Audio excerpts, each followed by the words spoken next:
Assalamualaikum warahmatullahi wabarakatuh. Selamat siang menjelang sore. Baik, kali ini akan saya jelaskan sedikit resume mengenai workshop rumah penelitian. Dalam hal ini saya akan mengangkat resume mengenai penulisan artikel ilmiah yang disampaikan pada saat pertemuan hari Jumat kemarin oleh Profesor Dr. Wisnu Jatmiko. Nama saya Roy Purba, NIM 217038033. Baik, untuk pertama sekali saya akan jelaskan sedikit apa sih sebenarnya yang disebut dengan artikel ilmiah. Nah, berdasarkan buku daripada Profesor Jatmiko, artikel ilmiah adalah suatu tulisan yang berisi ide ataupun gagasan seseorang maupun sekelompok orang. Nah, dengan cara melalui proses penelitian, kemudian pengamatan, kemudian kajian dan dievaluasi sehingga dituangkan ke dalam bentuk satu laporan tertulis dengan sistematika dan metode serta kaidah ataupun aturan-aturan yang dapat dipertanggungjawabkan secara ilmiah. Nah, kemudian karya tulis ilmiah dipublikasikan pada jurnal ilmiah nasional maupun internasional.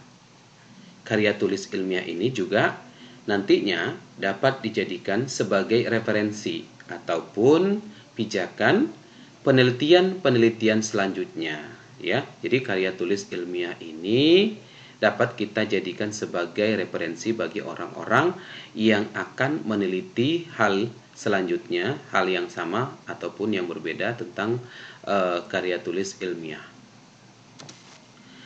Nah, kemudian di dalam menulis ataupun menyusun suatu penelitian ilmiah, ya, hal yang perlu kita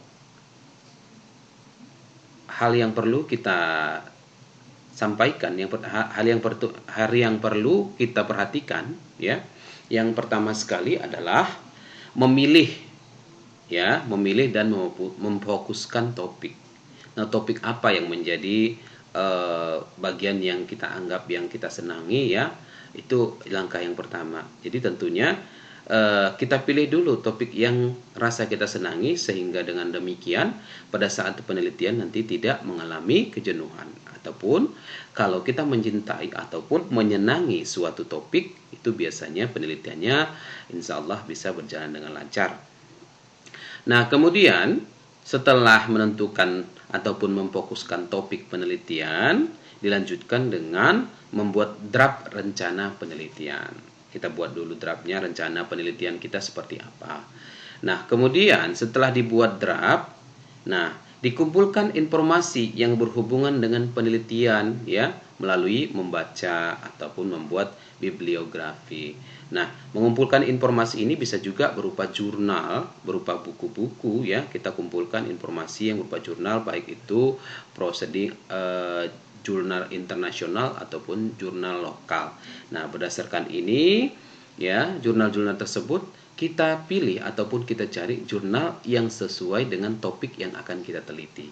Nah, kemudian kita lakukan studi literatur. Setelah kita lakukan studi literatur, kita buat outline ataupun skema penelitian untuk mengatur ide dan menentukan target-target penelitian.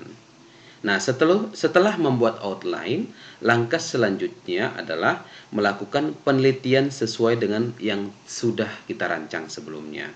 Kemudian membuat draft artikel ilmiah yang memberikan kritikan dan masukan pembimbing. Nah, ini berfungsi nantinya ketika ada di dalam artikel kita itu dibutuhkan pendapat ataupun kritikan dari pembimbing kita, nanti akan dibuat suatu draft yang berhubungan dengan kritikan dan masukan daripada pembimbing yang tujuannya nantinya untuk perbaikan artikel ilmiah kita. Nah, kemudian setelah dibuat draftnya, kemudian kita format paper dan kita tulis referensinya. Nah, Setelah itu kita melakukan proofread dulu. Kemudian itu maksudnya proofread itu kita memeriksakan atau memperbaiki kesalahan penulisan. Mana tahu ada kesalahan penulisan, ya. Kita akan perbaiki. Kemudian setelah diperbaiki, langkah yang terakhir tentunya karya tulis ilmiah bisa kita publikasikan, baik itu di jurnal nasional maupun jurnal internasional. Nah, tentunya kita dalam melakukan sebuah penelitian itu membutuhkan langkah-langkah, ya. Bagaimana sih langkah-langkah untuk melakukan suatu metode ilmiah? Nah, adapun langkahnya yang pertama sekali adalah kita identifikasi permasalahan yang akan kita teliti. Identifikasi permasalahan apa sebenarnya? Apa yang akan diangkat? Masalah seperti apa yang akan kita teliti? Tentunya kita cari permasalahan dulu di lingkungan sekitar kita. Nah, kemudian setelah dilakukan identifikasi permasalahan, tentunya langkah yang kedua kita lanjutkan dengan mengumpulkan informasi yang berhubungan dengan permasalahan yang akan kita teliti. Ya, kemudian langkah selanjutnya mengumpulkan data yang relevan terhadap permasalahan yang diteliti sehingga data valid untuk dijadikan masalah dalam sebuah penelitian. Kemudian setelah kita kumpulkan, langkah yang selanjutnya adalah kita analisis ataupun analisa data penelitian.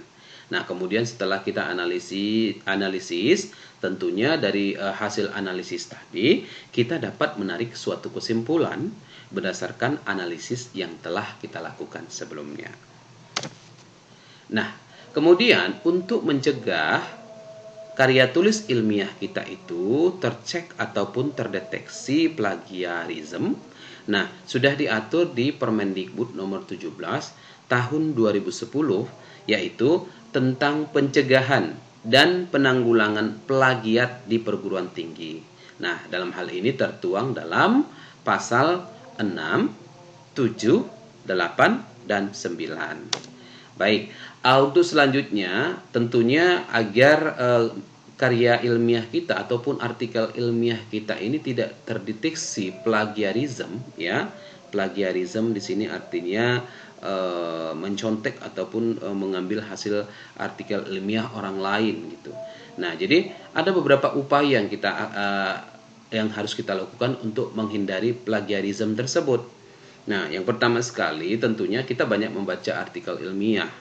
Nah, artikel yang mana yang sudah dipublikasikan untuk dilihat kesamaan artikelnya. Artinya kita baca karya tulis ilmiah yang telah dipublikasikan oleh orang lain, kemudian kita lihat kesamaan artikel ini, kemudian kita perhatikan kesamaannya. Jangan sampai dari kesamaan tersebut nanti kita ambil suatu pengembangan, ya, kita kembangkan lagi.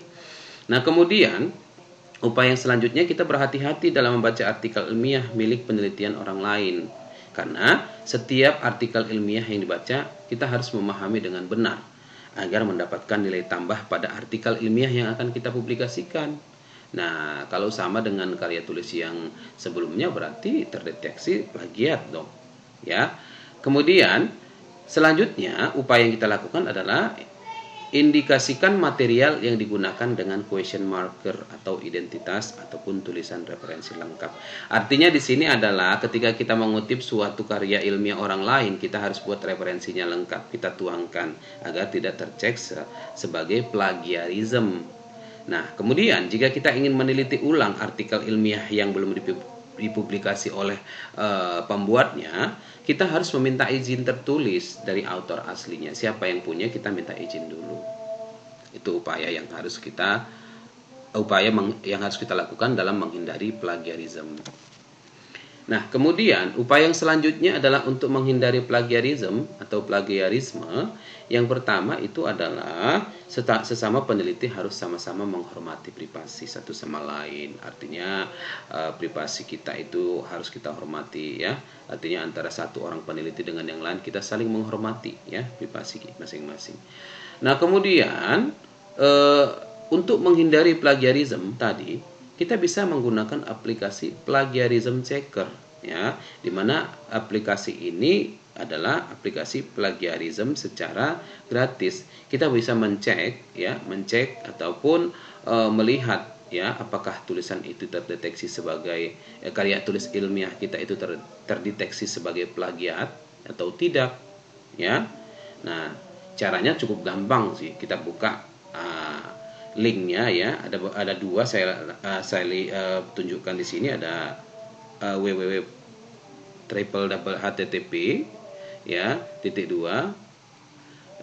www.flagtracer.com, ya. Bisa dicek di sini apakah tulisan kita itu terdeteksi sebagai plagiat atau tidak. Atau boleh juga di https seotools.com/id plagiarism checker. Nah, oke. Itu saja yang perlu saya sampaikan sebagai resume daripada kegiatan webinar Rumah Penelitian. Semoga bermanfaat. Demikian saya ucapkan terima kasih atas kesempatan yang diberikan. Apabila terdapat kesalahan dalam penyampaian, saya mohon maaf. Wabillahi taufiq wal hidayah. Wassalamualaikum warahmatullahi wabarakatuh.